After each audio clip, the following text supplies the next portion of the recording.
Selamat sore, ketemu kembali dengan kami Klinik Hukum PMIH Untak Semarang. Kali ini mengudara kembali dengan tema yang kami pilih. Semoga tema yang kami pilih terkait dengan melindungi HAM tersangka dalam penegakan hukum pidana itu menarik bagi para pemirsa semuanya. Pada sore hari ini kami menghadirkan para narasumber, dua narasumber, di mana dua narasumber ini narasumber yang berbobot masing-masing dengan kepiawaiannya sendiri-sendiri. Yang pertama yaitu selamat datang kepada Dr. Agus Pramono SPD SHMH MMMH. Ya, selamat datang, selamat sore, sehat selalu ya Pak. Ya, amin. Kemudian yang kedua, narasumber yang kedua adalah Dr. Seprudin SHI MH. Beliau juga piawi dalam hal HAM. Ya, nanti kita dengarkan pendapat kedua narasumber kita masing-masing, tapi terlebih dahulu saya ingin membacakan kurikulum vitae masing-masing narasumber. Yang pertama adalah Dr. Seprudin SHI MH. Beliau lahir di Brebes pada tanggal 4 Februari 1990. Jadi ini anak muda ya yang kreatif dan berkarya. Luar biasa. Alamat asalnya adalah Dukuh Cirambeng, Desa Pamedaran, Kecamatan Ketanggungan, Kabupaten Brebes, Jawa Tengah. Dan di mana beliau saat ini adalah seorang dosen, salah satu dosen di Fakultas Hukum Untak Semarang. Ya. Kemudian terkait dengan pengalaman organisasi tidak diragukan lagi, organisasinya banyak sekali yang beliau ikuti, salah satunya adalah ini yang terakhir adalah Direktur Elsa Semarang dari tahun 2021 sampai sekarang. Ya, nanti kita akan korek lebih lanjut tentunya Direktur Elsa itu apa, nanti beliau yang akan menerangkan. Demikian juga dengan hasil karya ilmiah yang sudah beliau tulis, diantaranya yang terakhir adalah sebuah buku ajar terkait dengan hukum administrasi negara, sebagaimana konsentrasi yang beliau pilih. Nah, selanjutnya Dr. Agus Pramono SPD SHMMMH ini juga tidak kalah piawainya. Beliau lahir di Purwodadi 25 Agustus 1962 dengan alamat KPR Gensi Kafling 184 Sendang Mulyo Semarang. Pendidikan formalnya yang terakhir adalah lulusan S3 program Doktor Ilmu Hukum Untak Surabaya, dan kemudian pekerjaannya, wah ini banyak sekali ya. Dosen itu dimulai dari ini ya, guru dulu ya, guru SMA tahun 1989 ya, kita masih sekolah, udah lahir belum ya. Ya. Tapi beliau sudah jadi guru ya, luar biasa. Dan sekarang beliau juga seorang advokat ya, dari tahun 2009 sampai dengan sekarang. Beliau juga seorang mediator ya, dari 2010 sampai dengan sekarang, komplit sekali.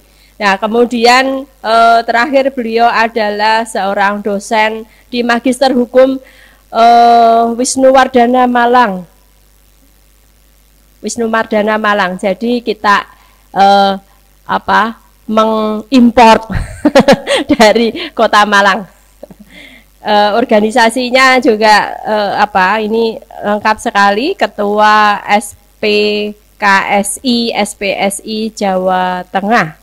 Itu ketua sampai 2000 tahun 2000 sampai sekarang, dan kemudian penasehat Forki Kabupaten Grobogan 2019 sampai 2004. Ya, baik para pemerhati klinik hukum PMIH Untak Semarang, seperti tadi yang sudah saya sampaikan bahwa tema kita pada sore hari ini adalah terkait dengan melindungi HAM tersangka di dalam penegakan hukum pidana.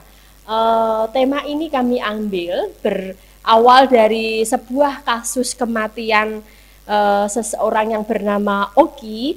Beliau adalah tersangka kasus pencurian di Polres Banyumas yang viral setelah proses penangkapannya disiarkan oleh salah satu TV swasta di Indonesia yang berjudul Jatan Trust. Nah, setelah ditangkap dan ditahan, Oki ini dikembalikan ke pihak keluarga dan ternyata dalam kondisi tidak bernyawa. Artinya pada saat ditangkap aslinya masih segar bugar, sehat, tetapi begitu selesai penyelidikan di kantor kepolisian di Polres, ternyata dikembalikan ke keluarganya dalam kondisi tidak bernyawa. Bahkan kemudian keluarga itu diminta untuk langsung menguburkan korban oleh pihak kepolisian. Nah, ini yang kemudian menjadikan tanda tanya dari pihak korban. Nah, akibat kasus tersebut, maka ada 11 polisi yang ditindak berdasarkan hasil pemeriksaan Propam Polda Jateng, di mana 4 orang diantaranya dikenakan sanksi disiplin, sedangkan 7 polisi lainnya dijatuhi sanksi akibat pelanggaran kode etik. Nah, dari 7 polisi, 4 orang diproses pidana, ya, yang dijerat dengan pasal 170 KUH Perdata tentang pidana tentang pengeroyokan. Nah, berdasarkan latar belakang kasus tadi, maka kami ingin mendapatkan pendapat pandangan dari para narasumber sore hari ini, ya. Yang pertama tentunya saya persilahkan kepada tamu yang dari jauh dulu, ya. Kepada Dr. Agus Pramono, dipersilahkan. Baik, terima kasih waktu yang diberikan pada saya, Bu Dr. Anggreni, bahwa sebetulnya ada hak, ya, yang namanya hak asasi manusia, di mana dulu diperjuangkan oleh seorang yang bernama John Locke, ya. Beliau adalah filosof Inggris, ya, yang hidup tahun 1600-an sampai 1700-an, ya. Beliau ini pada saat itu ada Raja Louis yang semenang-menang, yang akhirnya beliau mengutarakan, memperjuangkan bahwa hak asasi itu ada 3, ya. Yang pertama adalah hak hidup, yang kedua adalah hak kemerdekaan, yang ketiga adalah hak untuk memiliki sesuatu. Dan atas perjuangan beliau, John Locke ini dianugerahi sebagai bapak hak asasi manusia. Perkembangan berikutnya adalah hak asasi manusia diperjuangkan juga pada saat tanggal 10 Desember 48, yaitu Deklarasi Hak Asasi Manusia Jagat, ya, Declaration of Human Rights, yang ditandatangani oleh 48 negara pada waktu itu, yang akhirnya banyak hak yang diperjuangkan pada waktu itu, ya, yang akhirnya juga hak asasi manusia juga diundangkan oleh pemerintah negara Republik Indonesia, ya. Kita tahu bahwa dalam menjalankan tugas seorang polisi, ya, yang diatur dalam Undang-Undang Nomor 2 Tahun 2002 ini, ada penyelidikan, ada penyidikan, ya, di mana penyelidikan itu serangkaian tindakan seorang penyelidik, ya, untuk mencari, ya, menemukan peristiwa yang diduga adanya suatu tindak kejahatan, ya. Nah, untuk itu dalam menjalankan tugas tentunya ada peraturan-peraturan yang membatasi, ya, seorang polisi itu melakukan tugasnya. Antara ini adalah di dalam Perkap, ya, Perkap nomor 8 2009, implementasi prinsip dan standar HAM dan Perkap Nomor 4 2015 tentang perawatan tahanan Kepolisian Negara RI ya. Nah, ini tentunya menarik sekali bahwa memang seorang polisi tidak diperkenankan untuk ya menyiksa. Memang tujuannya ya agar terdakwa ini mengaku ya, dan nantinya untuk mendapatkan alat bukti, karena alat bukti itu ada 5 dalam KUHP, yaitu diatur dalam pasal 184 ya, yaitu tentang keterangan satu ya, keterangan saksi, keterangan ahli, kemudian ada juga surat, ada petunjuk, yang terakhir adalah keterangan terdakwa. Ini yang untuk sebagai pendahuluan dulu, nanti kita bincang-bincang lebih lanjut. Terima kasih, Bu Dr. Baik, terima kasih Pak Dr. Agus, di mana menyoroti bahwa HAM itu sebagaimana yang disampaikan oleh John Locke ya, ada 3 kriteria terkait dengan HAM ya, hak hidup, hak kepemilikan, dan yang satunya lagi hak kebebasan ya, hak hidup, hak kebebasan, dan hak atas kepemilikan sesuatu ya. Ini menarik, nanti kita kupas lebih lanjut. Lanjut kepada, saya panggilnya Mas Cep aja ya. Mas Dokter ya, karena masih muda. Yuk silakan pakai mic-nya. Baik, selamat sore pemirsa. Selamat sore Bu Kaprodi, Bu Dr. Anggreni. Selamat sore Pak Dr. Agus. Jauh-jauh dari Malang ya. Saya berterima kasih sama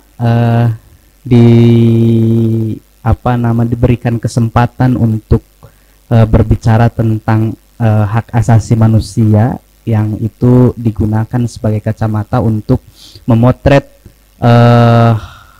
atau melindungi hak asasi tersangka. Sebelum sampai pada pembahasan implementatif itu, saya ingin sedikit mengilustrasikan bagaimana sejarah hak asasi manusia itu ada. Jadi tadi Pak Dr. Agus menyinggung bagaimana pertama-tama kali diceritakan tentang hak asasi manusia atau dikonsepkan tentang hak asasi manusia. Nah, saya sering sekali kalau di kelas itu menyampaikan kepada teman-teman mahasiswa bahwa untuk memahami hak asasi manusia itu sebetulnya mudah, Bu Kaprodi, Bu Agus tadi, Pak Agus. Jadi untuk memahami hak asasi manusia itu kita perlu merefleksikan diri bahwa diri kita itu adalah manusia. Jadi banyak yang mendefinisikan bahwa hak asasi manusia itu melekat lahir pada setiap individu. Nah, tapi yang menjadi pertanyaan, kapan hak asasi manusia itu ada melekat pada manusia sejak lahir? Tapi yang menjadi pertanyaan adalah kapan hak asasi manusia itu harus dilindungi, atau kapan wacana perlindungan tentang hak asasi manusia itu? Nah, maka jawabannya sejak manusia itu beriringan lebih dari 1 orang. Jadi kalau misalkan Bu Kaprodi, Bu Dr. Anggreni itu lahir yang pada waktu yang atau ciptakan di bumi, itu memang sudah melekat hak asasi manusia itu pada kita. Tapi apakah kalau kemudian Bu Dr. Anggreni ini lahir di hutan belantara gitu kan, atau diciptakan kemudian lahir tanpa ada pasangan manusia yang lainnya, apakah kita penting untuk mendiskusikan perlindungan hak asasi manusia? Tidak penting. Tidak penting, karena apa? Karena yang berpotensi melakukan pelanggaran hak asasi manusia itu manusia. Jadi kalau manusianya 1 orang, John Locke tidak mungkin mengkonsepkan pentingnya tentang perlindungan hak asasi manusia yang dikonsepkan ke dalam 3 bagian. Ada hak hidup, ada hak kebebasan, dan hak kepemilikan, yang sebetulnya kalau kita bicara tentang hak sudah include di dalamnya, kita membicarakan itu. Jadi HAM itu sama dengan kebebasan, HAM itu sama dengan hak hidup, HAM itu sama dengan hak kepemilikan. Nah, dalam perkembangan selanjutnya hak dalam hak kepemilikan ini kemudian kita kenal dengan dilindungi oleh KUH Perdata. Jadi kenapa kemudian Napoleon Bonaparte susah-susah menyusun kode sivil gitu kan? Karena Napoleon pada waktu itu dia baca mungkin tulisannya John Locke, ya salah satu yang harus dilindungi itu properti, hak kepemilikan. Jadi begitu. Nah, perkembangan selanjutnya setelah diteoritisasikan oleh para filsuf, baik itu abad klasik, kemudian pertengahan, yang kemudian paling masyhur dibicarakan itu abad pertengahan, John Locke, lalu Thomas Hobbes, J.J. Rousseau, lalu John Stuart Mill atau muridnya Jeremy Bentham ya, Jeremy Bentham, lalu John Stuart Mill baru. Masyhur-masyhurnya teoritisasi tentang hak asasi manusia itu abad pencerahan itu, atau yang sering disebut dengan Renaissance ya, yang kutipannya sangat terkenal di dunia hukum itu cogito ergo sum itu. Kita berpikir maka aku ada gitu kan, aku berpikir maka aku ada. Itu sebetulnya pembuka abad pencerahan, bagaimana para pemikir individualis seperti John Locke yang melahirkan individualis kan gandengannya dengan individualis liberalis gitu. Tapi liberalis bukan makna yang kemudian sudah diadopsi di Indonesia yang menjadi buruk gitu kan. Ya enggak juga sebetulnya gitu. Ya individualis itu ya sesuatu yang dalam konsep hak asasi manusia itu harus diperjuangkan gitu kan. Lalu perkembangan selanjutnya adalah ada dokumen-dokumen internasional tentang hak asasi manusia. Kemudian sudah pada sadar tuh para pejabat negara itu, ada yang namanya Piagam Madinah, ada yang namanya Bill of Rights di Inggris, ada yang ada Magna Carta di Inggris, ada Bill of Rights di Amerika gitu kan. Setelah itu kemudian ada Declaration of Human Rights atau DUHAM itu 1948, kemudian ada lebih spesifik ada ICCPR, International Covenant on Civil and Political Rights, yang diratifikasi oleh Indonesia menjadi Undang-Undang Nomor 12 tahun 2005.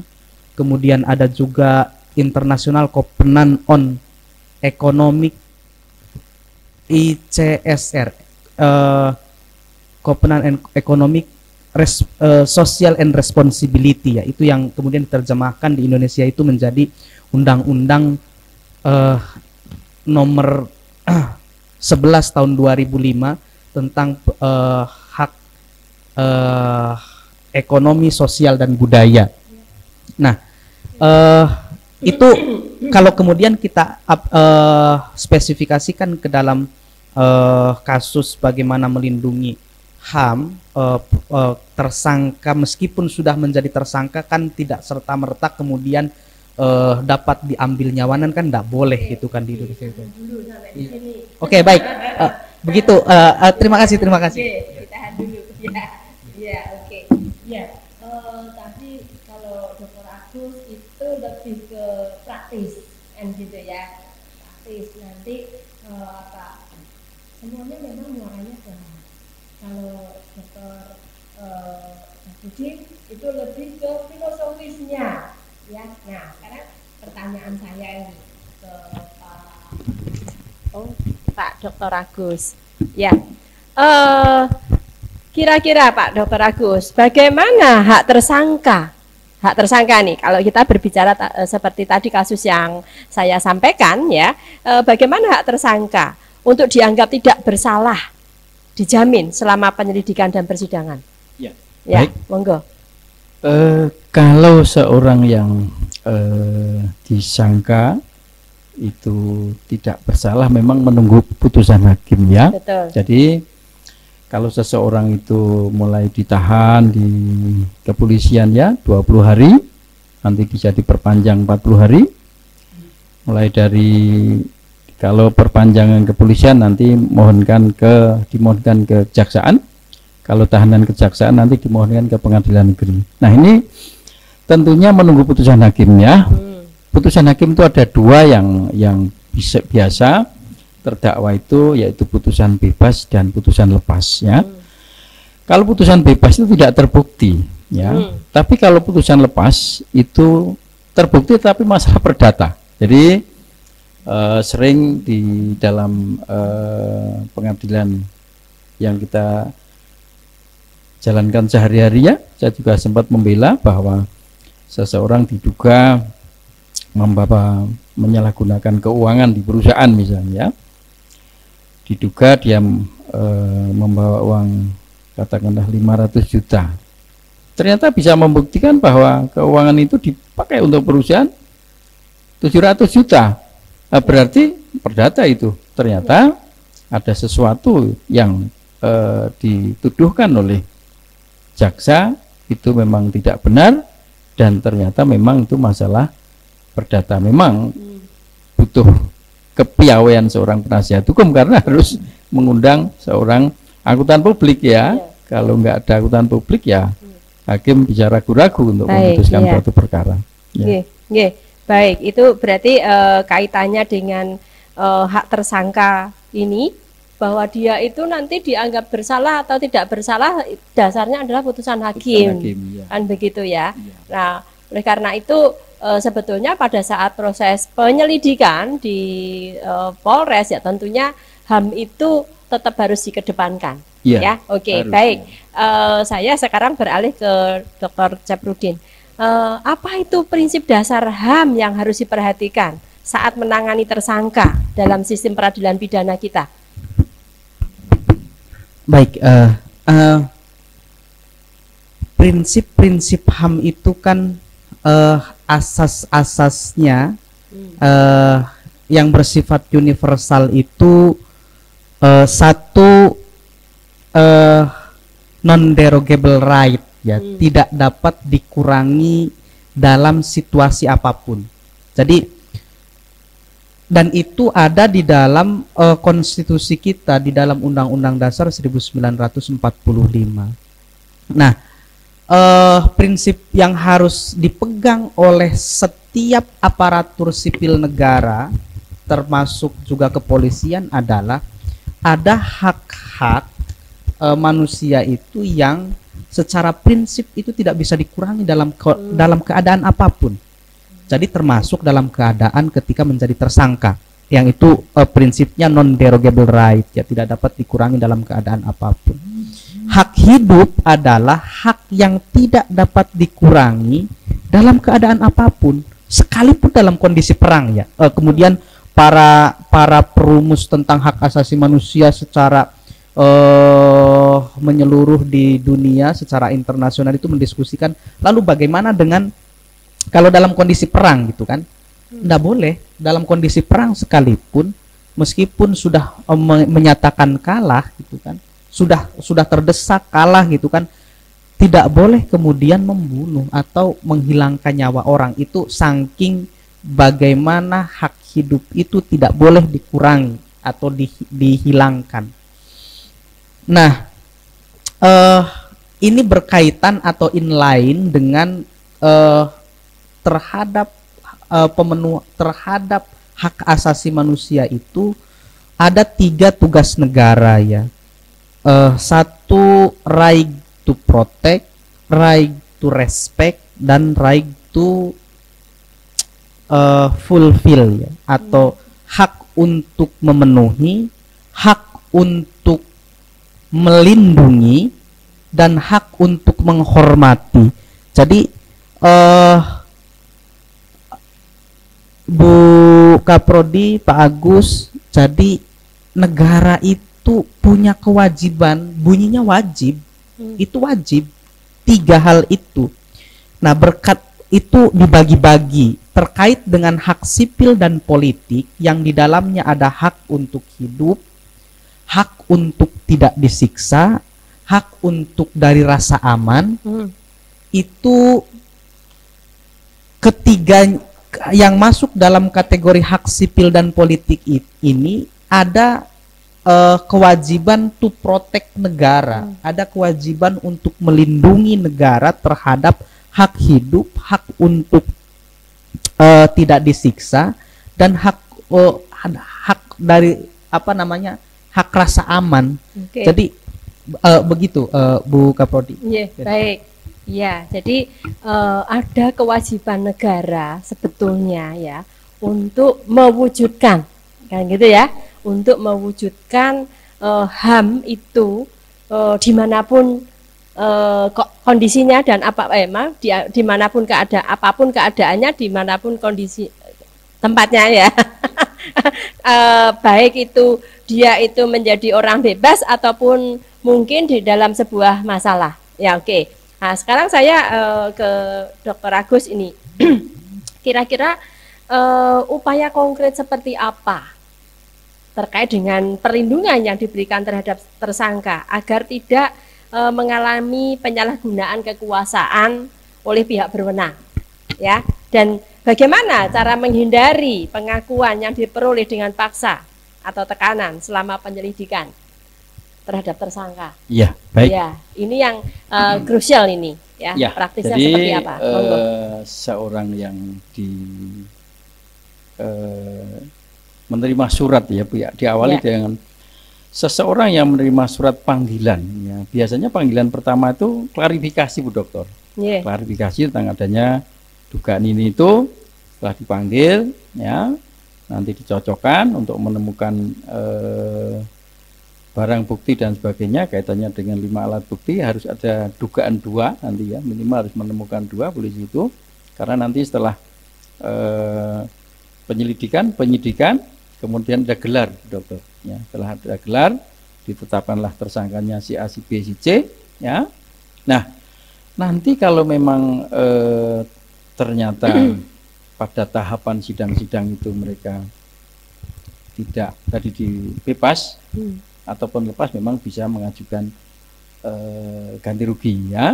Nah, diatur secara khusus ya, dan itu jelas langsung rehabilitasi. Jadi prinsipnya seseorang yang mendapatkan surat panggilan klarifikasi sebaiknya segera minta pendampingan hukum ya, apalagi yang ancamannya di atas 5 tahun, jadi wajib ya, wajib didampingi. Kalau memang nanti gitu tidak mampu, ada prodio ya, nanti yang LBH yang ada di pengadilan itu biasanya aktif membantu, karena memang sudah dibiayai melalui negara untuk bagi yang tidak mampu. Jadi tadi bagi warga negara yang memang mendapatkan persoalan kaitannya dengan tuduhan pidana, ya sebaiknya segera menghubungi pengacara untuk minta pendampingan, karena setiap kali nanti dipanggil dan diperiksa, nanti harus didampingi oleh pengacara. Jadi ada praduga tak bersalah. Jadi terkait dengan terkait dengan kasus itu kan seolah-olah ini tidak ada pengacaranya ya. Nah, makanya itu perlu didampingi oleh pengacara, jangan sampai hal macam itu terjadi. Bahkan sampai meninggal dunia. Yang tadinya mestinya ingin mencari alat bukti malah menjadi terdakwa, kan begitu ya. Jadi mereka bertugas tidak boleh melanggar pedoman yang telah diatur di dalam perkap itu juga ya. Jadi itu. Baik. Terima kasih. Ini lanjut ini ke Mas Teprodin ini.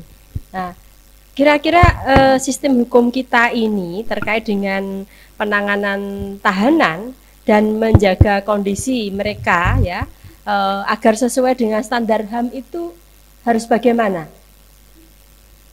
Baik, terima kasih. Baik,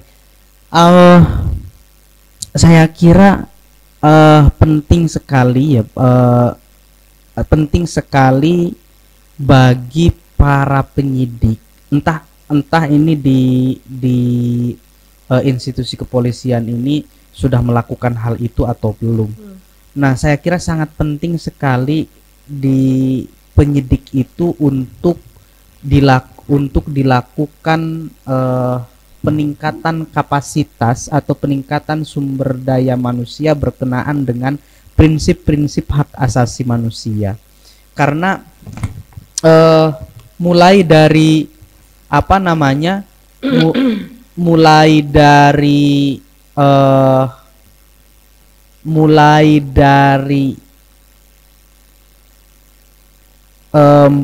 apa namanya, terbebasnya orang atau mulai tidak bebasnya seseorang yang kemudian bermasalah dengan hukum itu dimulai dari penyidik. Dari intel kemudian ditangkap, itu artinya ketika ditangkap itu sudah menghilangkan sebagian kebebasan. Kalau tadi berbicara tentang hak asasi manusia itu berkaitan dengan kebebasan, maka saat orang pertama kali ditangkap itu adalah sudah separuh kebebasannya hilang.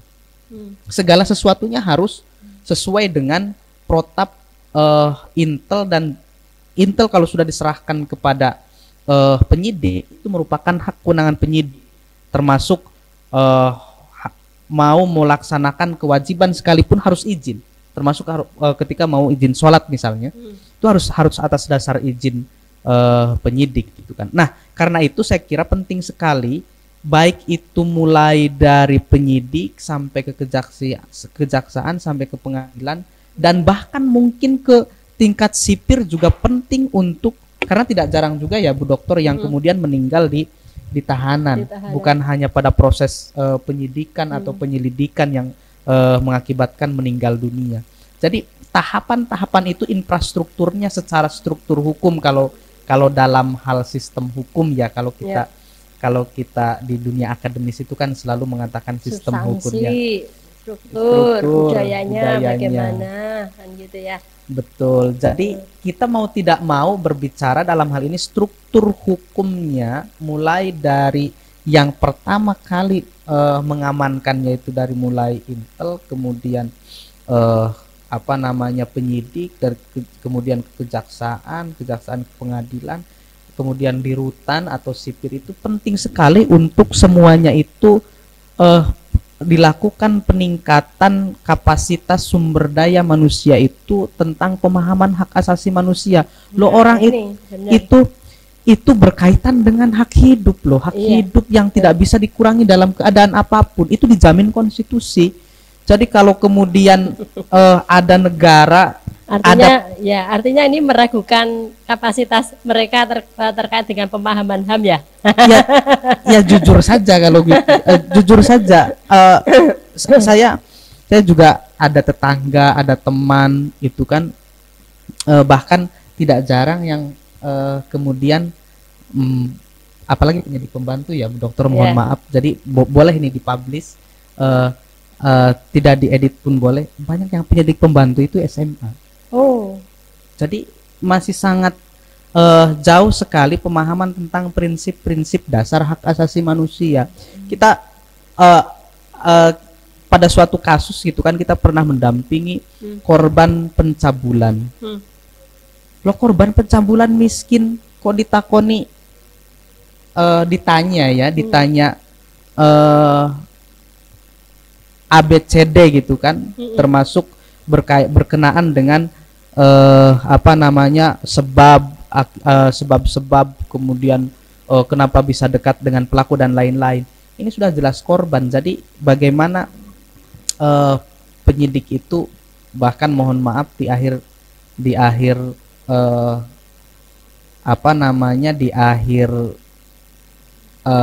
pembuatan BAP itu tanya itu kan, jadi mindsetnya selalu materi. Jadi saya tidak mengatakan bahwa harus mengeluarkan nominal sekian, tapi arah pembicaraannya ke situ. Jadi ini situasi kondisi ini tuh orang lemah,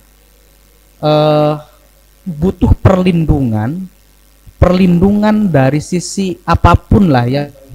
Tapi kemudian diposisikan semakin terjerembab gitu kan, itu sangat sangat hal yang sangat luar pasti Pak Agus Iya. sebagai advokat juga banyak menjumpai Iya, yang begitu. oke. Saya kira begitu ya. Nggih, Iya. baik. Ini semakin menarik ini ya. Nah, tadi dikatakan bahwa yang namanya tersangka, baru tersangka, itu kan pastinya harus didampingi oleh seorang pengacara, ya. Kalau toh dia tidak bisa membiayai pengacara itu, maka negara wajib untuk menyediakan. Nah, terus pertanyaan saya ini, Pak Dr. Agus, ya, bagaimana seorang tersangka itu bisa mendapatkan hal tersebut? Kalau dia katakanlah misalnya tersangkanya itu hanya lulusan SMP, di mana dia itu buta hukum. Nah, ini bagaimana? Padahal mereka harus berhadapan dengan para penegak hukum yang notabene kalau sudah pemeriksaan di kepolisian itu pasti ada rasa ketakutan tersendiri. Monggo silakan. Ya, baik, untuk mendapatkan pendampingan ya di bidang hukum ini ada beberapa syarat ya. Syaratnya itu mendirikan perkumpulan. Perkumpulan itu artinya bisa lembaga bantuan hukum. Nanti didaftarkan di notaris, setelah itu diajukan ke hukum HAM ya. Kalau di Semarang itu di Dr. Cipto kalau tidak salah. Kemudian diklarifikasi, nanti ada penilaian ya, ada akreditasi di sana. Nanti ada kerja ABC gitu kayak kampus juga ya. Nanti akan mendapatkan anggaran, ya, dicocokkan juga. Yang terdaftar di situ terdaftar enggak di keanggotaan di LBH itu, ya misalnya gitu. Kebetulan saya belum mendirikan LBH, tapi untuk Semarang udah tutup ya. Semarang udah banyak sekali. Yang kosong itu kalau tidak salah seperti Batang ya, Pemalang, Kabupaten Semarang itu malah belum pada daftar ya. Masih ada peluang ya. Kemarin saya mau daftar di Semarang, Mbak, saya mau daftar untuk mendirikan LBH di sini untuk mendapatkan anggaran. Semarang udah tutup, udah banyak. Ya, sehingga saya diarahkan untuk mendirikan bantuan hukum di Pemalang atau di Kabupaten Semarang. Artinya pendampingan itu yang memberikan adalah LBH. Ya, di LBH itu nanti mengajukan ditunjuk ya. Jadi LBH ini biasanya ada ya, di. Ini kan acara ini bisa memberikan pencerahan kepada para masyarakat yang sedang memperoleh sesuatu ya, terkait dengan akses peradilan kan begitu ya. Betul. Iya. Iya, lanjut. Ya, baik. Jadi saya ingin menambahin bahwa untuk pesan ya, pesan dari dosen kepada masyarakat ya. Memang kita tahu harus menerjemahkan jenis-jenis norma yang benar ya. Jadi norma itu ada 4 ya. Jadi kadang-kala norma 4 itu norma agama yang sumbernya dari Tuhan, yang tidak nyata juga karena nanti akibatnya kalau melanggar di akhirat ya, kesusilaan dari hati nurani, kalau melanggar nanti gelo, menyesal, kemudian sopan santun dari masyarakat, nanti kalau melanggar ya dicuekin, dijauhin, kadang dablek. Yang terakhir inilah pesannya norma hukum. Sumbernya dari pemerintah atau negara. Nanti kalau melanggar dijatuhi hukuman tertentu. Jadi ya sebaiknya semua norma harus dipatuhi. Kadang-kala sulit ya untuk mengukur norma, apalagi norma agama. Ini terhadap semua ya, bukan cuma kita warga negara ya. Betul. Penting ya. Ya, baik. Ini masih ada lagi nih. Banyak nih pertanyaan saya. Enggak. Kita mengadakan acara ini sebetulnya kan juga supaya masyarakat itu paham terkait dengan hukum kan gitu ya. Oke. Nah, Mas Cep, pertanyaan saya selanjutnya ini. Bagaimana perlindungan HAM tersangka itu bisa diterapkan dalam konteks penahanan sementara maupun penahanan di saat pra peradilan? Bagaimana? Baik, bagaimana menerapkan perlindungan hak asasi manusia bagi tersangka pada masa penahanan ya.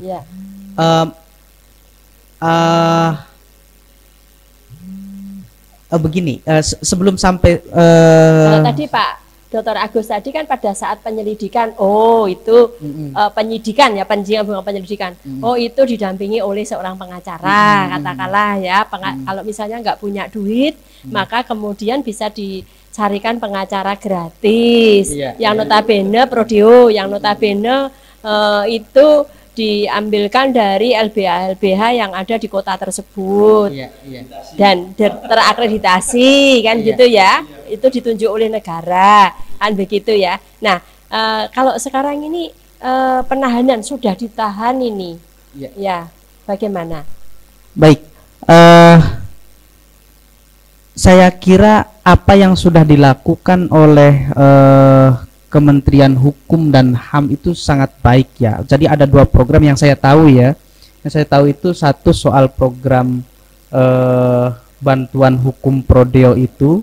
Jadi itu merupakan program dari Kementerian Hukum dan HAM yang setahu saya juga hukumnya teman saya ngalian juga mendapatkan itu spesifikasinya peradilan agama. Jadi itu kalau ada orang yang tidak mampu untuk bercerai tapi dia mau cerai gitu kan, ada pengurusan cerai, jadi bisa mintakan bantuan LBH itu secara prodeo. Itu yang pertama. Yang kedua yang sudah dilakukan itu adalah soal kontak laporan, meskipun ini sangat lemah sekali, tidak seperti masifnya bantuan hukum di pengadilan. Jadi ada call center laporan di Kementerian Hukum dan HAM itu yang dengan tagline-nya itu apa? Tagline-nya Kementerian Hukum dan HAM itu bersih apa ya? Jadi ada call center, ada kontak center pengaduan terkait dengan yang terjadi di lembaga pemasyarakatan. Nah, termasuk yang itu berkaitan dengan penyiksaan, tidak hanya menghilangkan nyawa ya, penyiksaan dan di rutan itu pemerasan.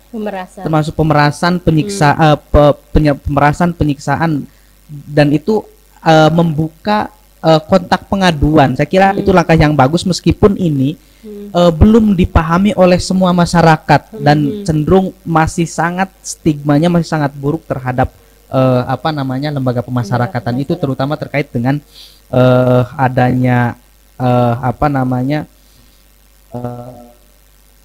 kalau mau masuk gitu kan, kalau mau dipermudah dan lain-lain harus mengeluarkan biaya gitu kan. Nah, tapi saya kira selain informasi itu juga salah satu yang harus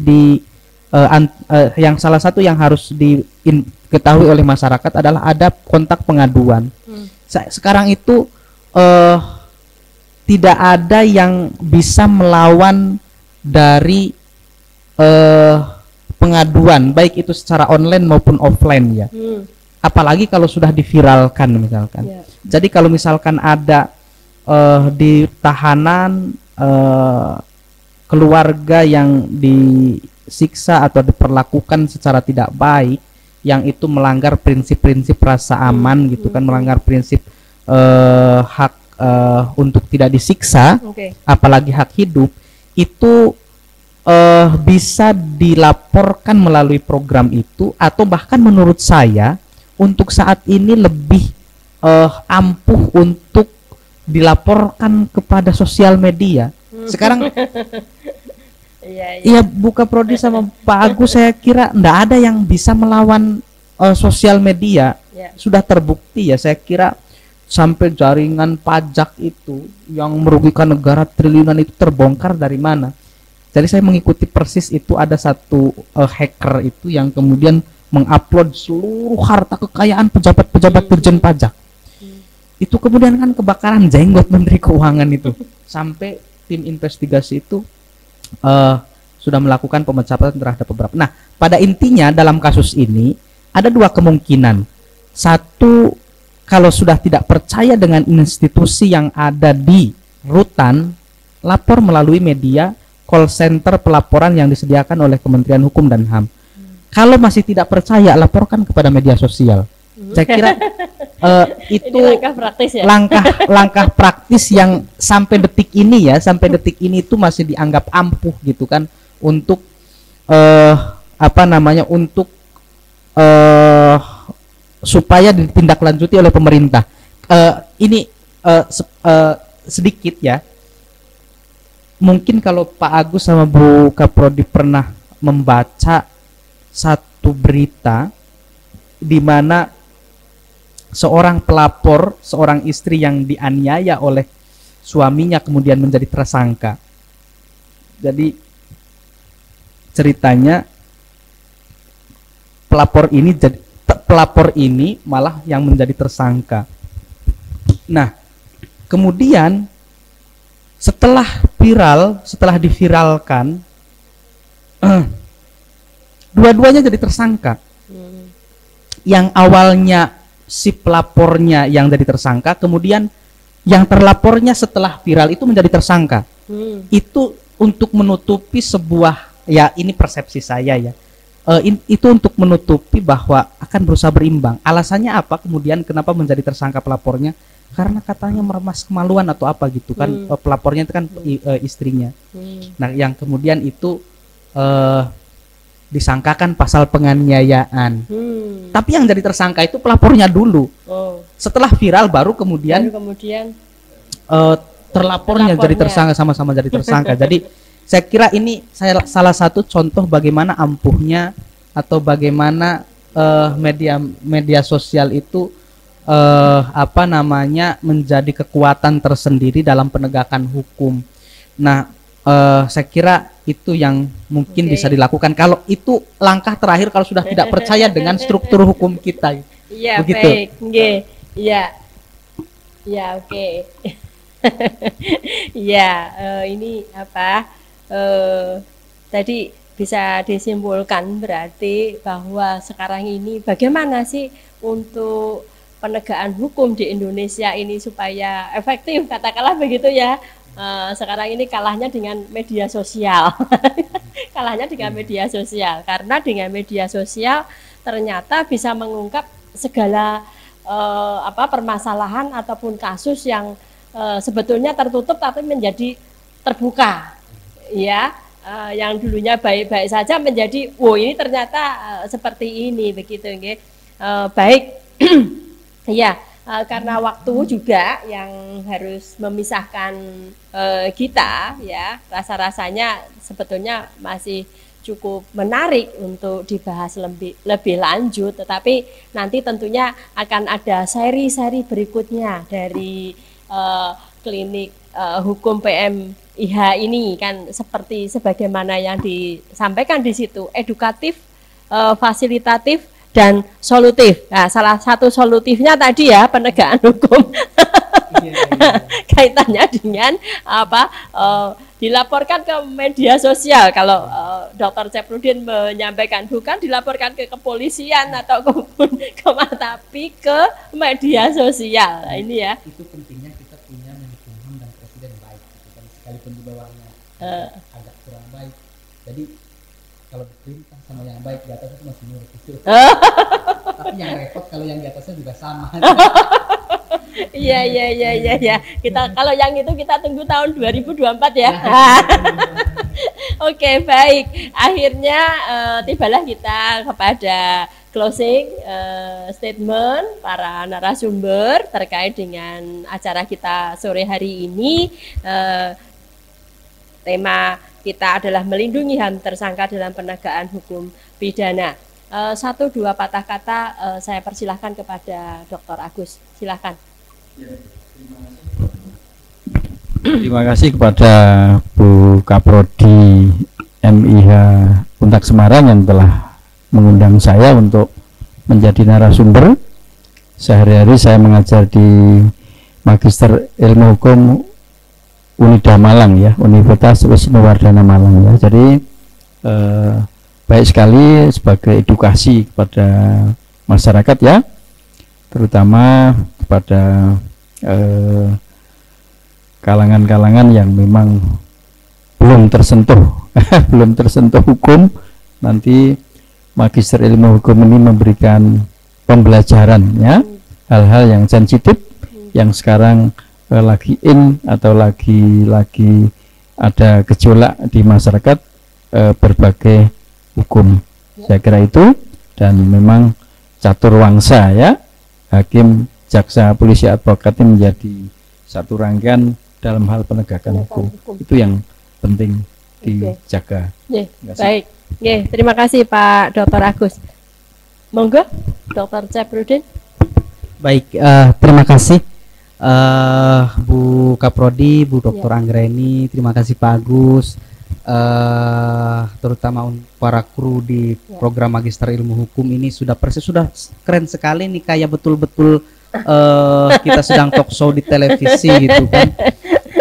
Saya merasa bangga dan merasa sangat terhormat untuk diundang di acara ini. Saya kira tidak banyak ya program-program atau prodi-prodi di kampus yang punya klinik hukum lalu yang dikemas dengan talk show seperti ini, karena masyarakat itu betul-betul butuh.